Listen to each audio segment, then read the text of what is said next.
We're at the historic Park Inn in Mason City, Iowa, located on Central Park, right downtown. You're entering a building that has been restored to its original state from 1910. It's a step back in time to an earlier era and a unique experience to stay in the only Frank Lloyd Wright designed and built hotel that still exists in the world. Frank Lloyd Wright is a world-famous architect. His designs were a lot of times ahead of the engineering that was required to build them.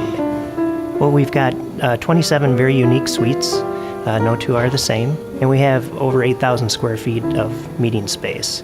So we do a lot of destination weddings and other conference events. We have a very unique lounge in the lower level, 1910 lounge. We have a 5-star restaurant. Make sure you make a reservation for dinner. So we also have a chef's table where you can actually sit and watch the chef prepare different meals, and he'll tell you how he's doing them and help you pair wines or different beverages. I think the uniqueness of the facility inside and out, once you realize that it's over 100 years old, it really will take more than one visit to notice the amount of detail that's gone back into the restoration.